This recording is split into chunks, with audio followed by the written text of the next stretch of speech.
Hello everyone and welcome back to episode 19 of my investment journey. Yeah, as always, I'm going to make a trade first and then let's talk about what happened in the markets. So we have here our MSCI emerging markets in which I continue to invest. We have €1,000 in cash. So let's go ahead as every Friday, put in the €1,000 here, review the order, buy now. Boom! We got it. And if we look at the wealth tab, we see that we are almost at €20,000 now. So after 19 weeks, we are at €19,740. Last week, we had a huge drop of more than €1,500. But this week, the market rebounded a little bit. So we can definitely see a little bit of an up and down story. But we regained €800 from last week. Now, what happened in the markets? Let's have a look at it. All in all, pretty mixed story. The MSCI World is down a little bit. The MSCI Emerging Markets, as I said, is up. The big story, I would say, is still the war in Iran. And I think that some of the main movements here are explained by this war in Iran. So one of the biggest losers this week is Japan. And we talked about the importance of the Strait of Hormuz last week and how it's a gateway to 25% of the world's oil. And while 25% of the world's oil has to go through that, some countries are more dependent on it than others. For example, Japan gets 95% of its oil from the Middle Eastern countries, so they're definitely hit way harder. And then we have another country here that is doing terribly, and that is India. Now, I literally made a video about why India is doing so badly 2 weeks ago. Last time when we talked about India, I said that the US is punishing India for buying Russian oil. But now if they're not allowed to use the Russian oil and they can't access the Middle Eastern oil, we got a problem. So I think all of the problems that I mentioned back then still apply. It's just now amplified by the distortions in the energy markets. So let's have a super quick status update on what's happening in Iran, what is happening, what to watch out for. I think predictions are a bit meaningless. I just want to give you my take and what I'm hearing and what I'm seeing. So the main question is, how long will this war take? So Trump wants a short war, and maybe he underestimated the complexity. He thought he can do it Venezuela style in less than a day. And a long war will be very unpopular with the US people, especially if it involves ground troops. The Iranian leadership, on the other hand, is happy to drag out the war because they know the US population would hate that. And so, how do the Iranians do that?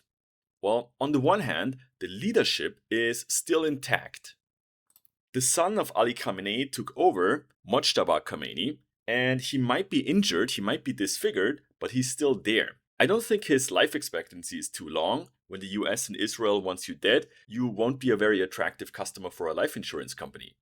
But even if they succeed in killing him, it doesn't mean everything will collapse. There's always another leader, and ultimately I think the Revolutionary Guard might take over and create a military dictatorship. They just have too much to lose. The other thing the Iranians are doing is, in a way, holding the world economy hostage. They're controlling the Strait of Hormuz, where more than 20% of the world's oil trade passes through. And what you can see here is that this is the Strait of Hormuz, where a lot of ships were passing through on the daily, but now this has completely collapsed and the ships around the strait are more or less in waiting mode. So they're not moving anymore because it's too dangerous. Now, how do the Iranians do that? Well, on the one hand, they're threatening the tankers that go through there. On the other hand, there was a lot of talk about potentially deploying sea mines or naval mines. And so here you can see a couple of them. There are a lot of different kinds, and they are sometimes very smart also. So they're very easy to deploy, but very hard to remove and defuse. You'd probably need troops for that and valuable equipment, and it's questionable whether they could even operate when Iran is shooting at them. Now, the argument against the sea mines is Iran's main source of income is oil, so they'd be cutting themselves off of the world market. Plus, an important ally of them, China, is dependent on oil from the Middle East. And as much as the Iranians want to screw with the US, they don't want to impact China. And as you can see here, China is getting about a third of the Middle Eastern oil. So at the moment, there are only a few tankers passing the strait, and those are mostly going to China. But even without sea mines, Iran can still shoot at tankers and then they won't even try to pass.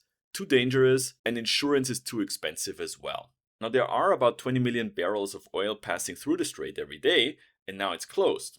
So that's a shortfall on the global market. To make up for that, the International Energy Agency approved the largest ever oil reserve release in its history, which is 400 million barrels. Now, that makes up for about 20 days of Middle Eastern oil production, which actually is not a lot. So 400 million barrels, 20 million barrels a day, that's 20 days, not a lot. And so we can already see how this impacts oil prices.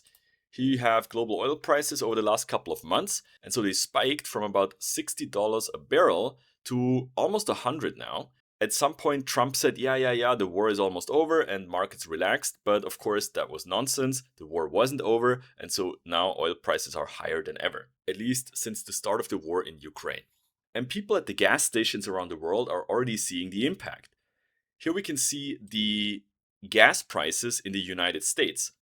A month ago, they were at less than $3 per gallon here, and now they're at almost $3.70. So that's a 25% increase. And sooner or later, price increases here will spread to other goods because everything is somehow tied to energy prices. And as soon as consumers are hit by inflation, they will rebel, especially as Trump has always blamed Joe Biden for the inflation and not having done anything about it. So if we see a sharp spike in inflation, there will be all the more reason that Trump wants to end this war.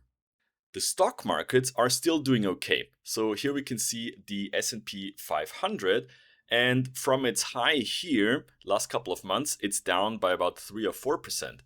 The Stoxx Europe is hit a little bit harder from its high here, down about 5%, and the MSCI Emerging Markets, the one that I'm investing in, is down about 10%.